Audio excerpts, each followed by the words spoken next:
जो युवा वर्ग है वो पश्चिम की नकल कर रहा है, संस्कार भूलता जा रहा है। लेकिन हमारी जो संस्कार सेना है वो इस युवा वर्ग को समझाना अच्छे से जानती है। और हमने भले ही अपनी बेटी को पढ़ाई लिखाई करने की इजाजत दी हो, आजादी दी हो, लेकिन वो हमारे घर की, हमारे परिवार की मान मर्यादा को भूल जाए, इसकी हम इजाजत कभी नहीं देंगे। मेरा नाम सत्यजीत है, मैं वनराज कनौजिया का किरदार निभा रहा हूँ। और अच्छा शो है, बहुत अच्छी टीम है। Everybody from the channel team, the producers, Kavita ji and Kaushik दा, पहले भी काम करने का मौका मिला है मुझे इनके साथ, तो it's almost like homecoming for me personally, and I really wish everyone on the team all the best with the show, and I'm sure we'll do well. Sir, सबसे पहले शो के बारे में बताइए, किस टाइप का शो है? Show जो है बेसिकली जैसे कि नाम है हाफ मैरिज, और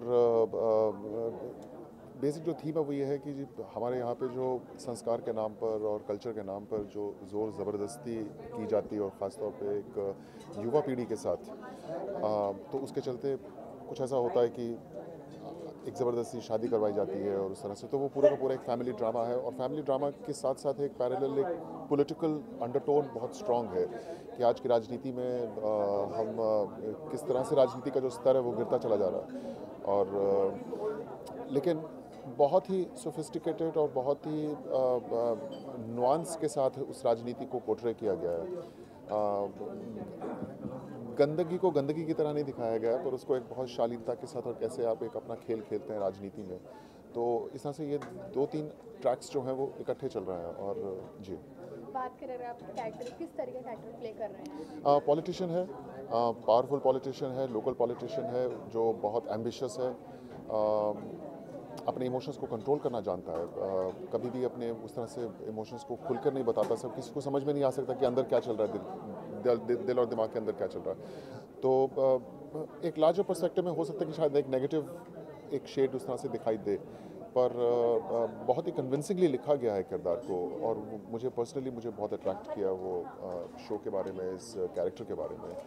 और बेटी है, बेटा है, और उसकी शादी करवा देता है किसी के साथ, तो एक पूरा एक वो ड्रामा है जो बहुत ही एंगेजिंग है। जी, अगर बात करें अब कैरेक्टर, जैसे कि आप पॉलिटिकल का कैरेक्टर निभा रहे, पॉलिटिशियन का, जी, तो उसके लिए आपने किस तरह की तैयारी की? जैसे कि लोग जेस्चर लेते हैं, जैसे लोग बिहेव करते हैं।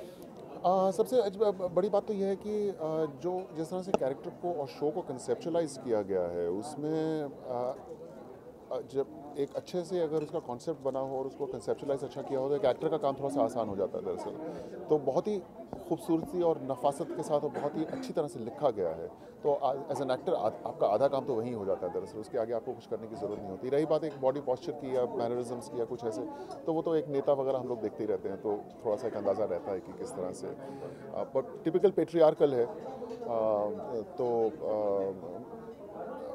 हमेशा हाई स्टेटस में रहता है और उस तरीके से, तो that was not difficult to catch actually, but it's a well written part essentially, so it was quite easy. Yes sir, आपके कैरेक्टर की, जैसे आपने कहा कि काफ़ी मतलब रिलेशन में इतना ये नहीं करते हैं, काफ़ी इमोशन को टाइट रखते हैं, तो इसके पहले का जो आपका कैरेक्टर था बालिका वधू में, वो भी काफ़ी ऐसा ही था, तो क्या ये आपकी पर्सनैलिटी से रिलेटेड है या फिर? आई होप नॉट, बिकॉज मतलब कोई भी आदमी इस तरह का इंसान तो नहीं होना चाहेगा शायद असल ज़िंदगी में, कोई भी समझदार इंसान। तो पर हाँ, कुछ चीज़ें होती हैं जो आपकी पर्सनालिटी में होती हैं, आई गेस, व्हाई नॉट, आप उससे मुंह नहीं मोड़ सकते, लेकिन मज़ा आता है करने में, specially if it's a well written part, like I am saying again and again, है ना। तो अच्छा है, मतलब एक इस तरह के लिखे हुए पार्ट को निभा पाना बहुत चैलेंजिंग होता है, और वो चैलेंज आपको मिले तो आपको मज़ा ही आता है। Thank you so much. Thank you so much.